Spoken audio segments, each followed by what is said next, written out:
Mercados corrigem no mundo inteiro, risk-off completo por aí, exceto a bolsa da Turquia, que fechou em alta de 3,64%, se é que isso importa para alguém. Tirando ela, mercados caíram no mundo inteiro, juros de longo prazo nos Estados Unidos subindo, após a fala do Powell de que eles podem subir o juro novamente em novembro, se os dados colaborarem para isso, e que falar em corte de juro hoje é um assunto lá para o fim de 2024, porque se cortarem vai ser pouco, entre 50 e 70 basis points. Mercados reagem de maneira negativa, porque se o juro é mantido num nível elevado por mais tempo, isso aumenta o risco de uma recessão, de uma desaceleração da atividade, falência de uma grande empresa, um banco, um fundo, algum desastre econômico ou financeiro. E para piorar tudo, hoje pela manhã saíram os pedidos iniciais por seguro-desemprego, que vieram em 201 mil, um dos menores valores desde janeiro de 23, indicando que o mercado de trabalho continua apertado e que isso é inflacionário e dificulta o trabalho do Fed de trazer a inflação para 2%. Nós vamos falar sobre esses assuntos e muito mais, inclusive o Brasil, a arrecadação do governo caindo enquanto a atividade mostra sinais de surpresa positivos. O que isso impacta na política fiscal e como a política fiscal impacta na política monetária.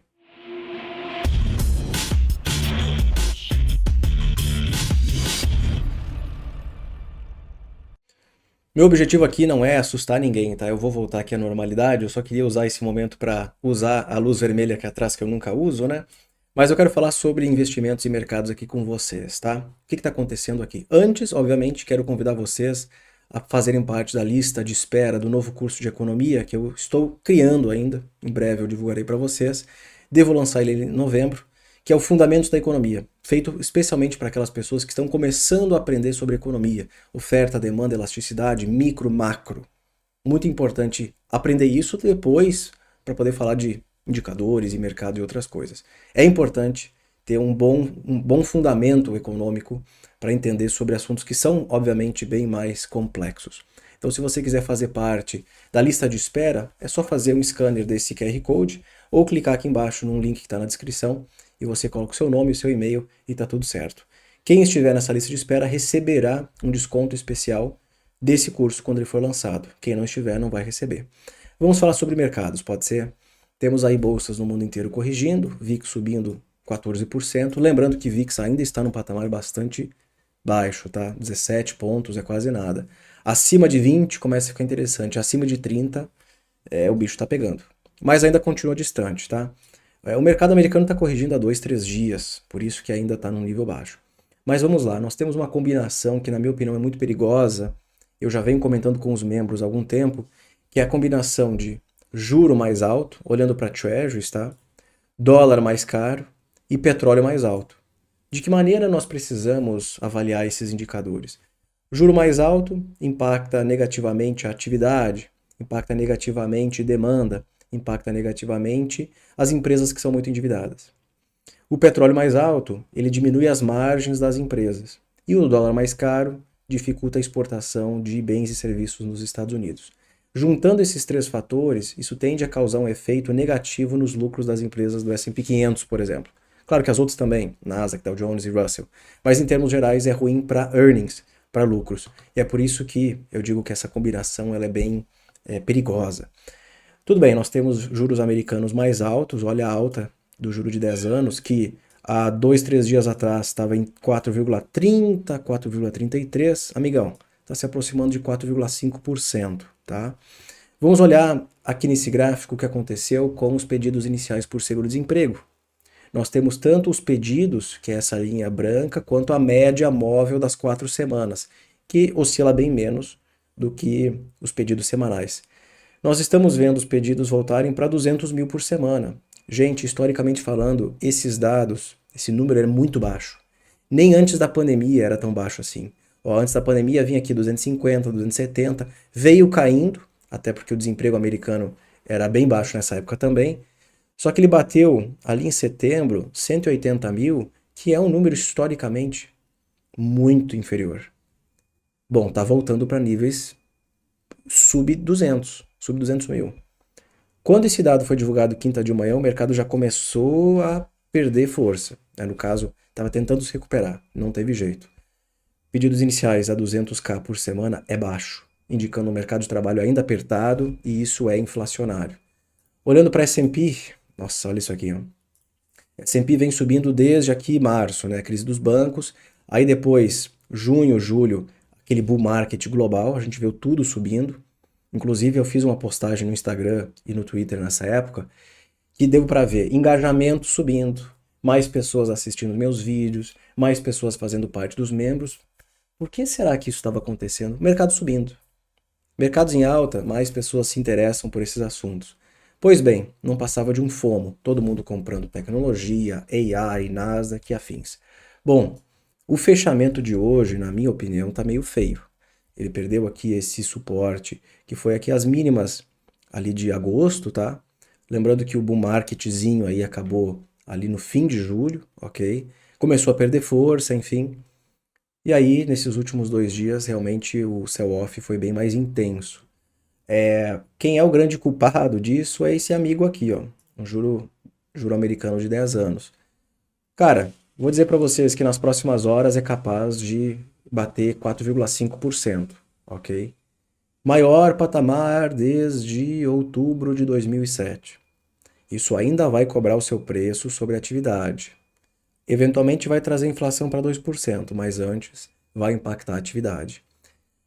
Com o juro de 10 anos, 20 anos, 30 anos subindo, ó, vamos olhar aqui o de 20 anos, tá?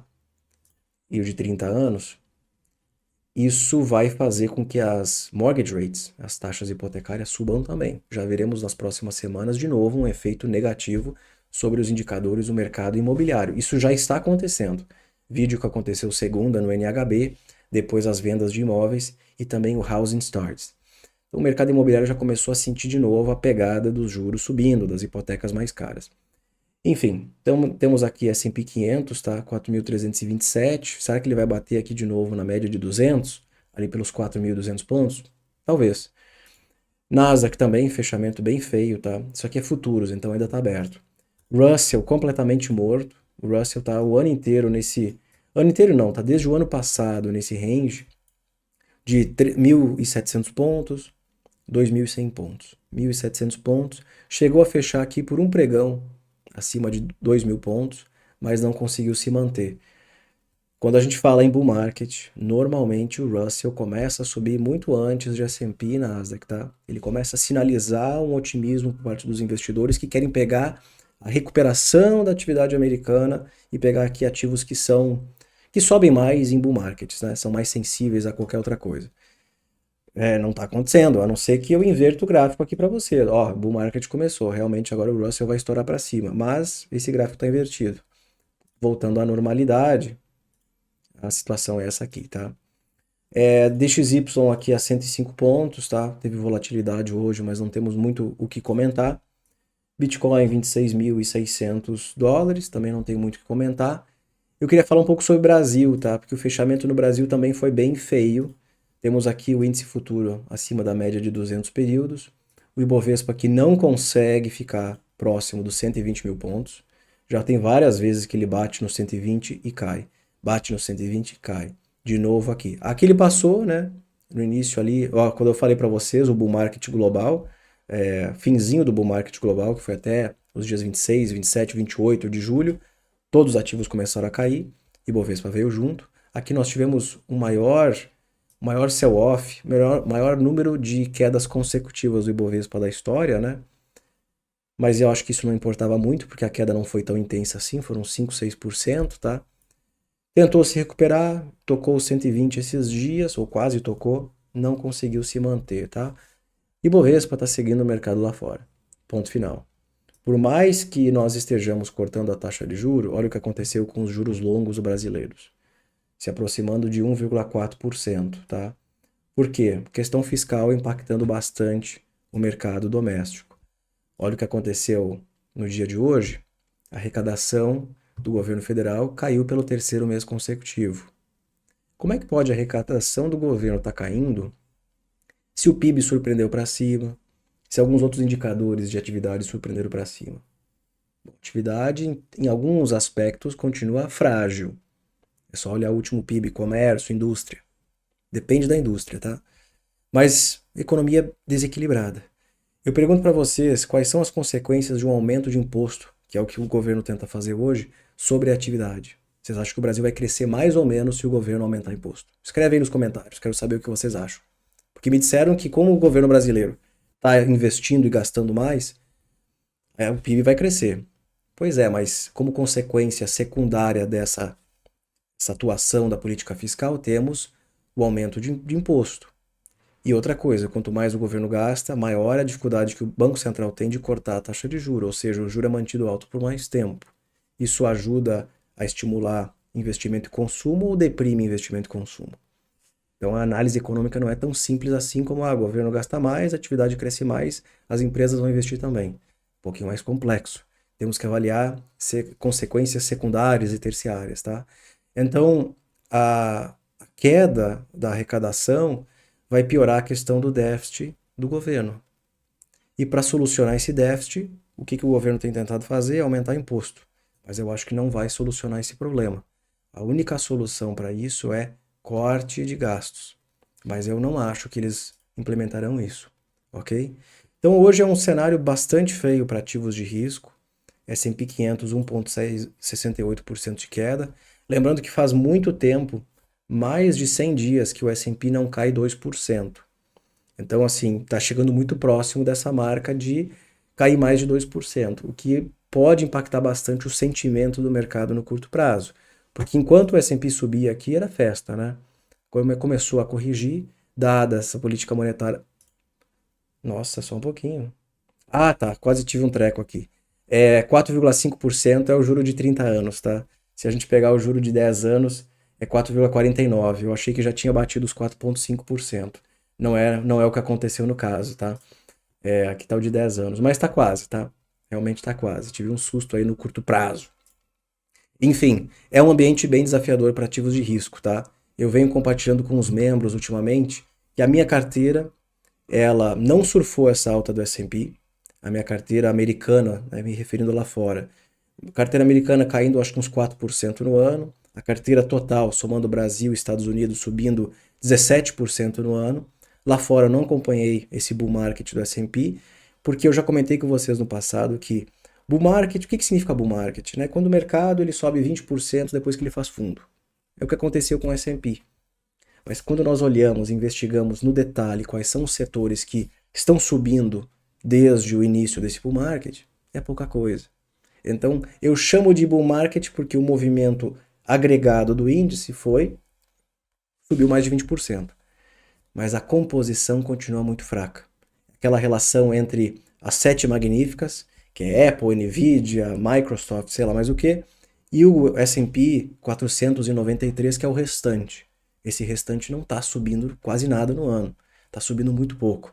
E aí dizer que isso é um grande bull market lá fora, eu acho que é uma afirmação muito forte e que nós deveríamos ter um pouquinho mais de cuidado. Vou mostrar aqui para vocês o que isso significa na prática. Esse gráfico aqui, ó, pega desde o início do ano, ó, YTD, Year to Date, ó, comunicação subindo 37%, tecnologia, acho que é tecnologia aqui, né? Tecnologia subindo 32%. O que é o Y? O que é o Y aqui? Consumo discricionário, tá? O restante tá aqui, amontoado. Indústria sobe 5,27 no ano, tá? Depois, energia, 4,66. Ó, utilities caindo 8. Esses caras aqui não estão em bull market, me desculpa, não consigo concordar com isso. Esses aqui, esses jovens aqui, é que puxaram o índice. O resto não puxou. Então continua um bull market muito frágil. Se tecnologia cair, o mercado todo vai cair, certo? Espero que vocês tenham gostado desse vídeo. Nós falamos aqui sobre pedidos iniciais, um valor muito baixo. O mercado está se acostumando com essa ideia de que corte de juro é lá para 24, quase 2025. Lembrando que quanto mais tempo o juro é mantido alto, pior isso é para a atividade e pode abrir espaço para um desastre econômico, financeiro. Tem que ter cuidado, tá? Então, exposição em caixa acaba... Tem que ter um pouquinho, né? Tem que ter alguma coisa. Para se o mercado cair, tem grana ali para comprar as oportunidades. Obrigado, deixa um like nesse vídeo, inscreva-se no canal e até mais.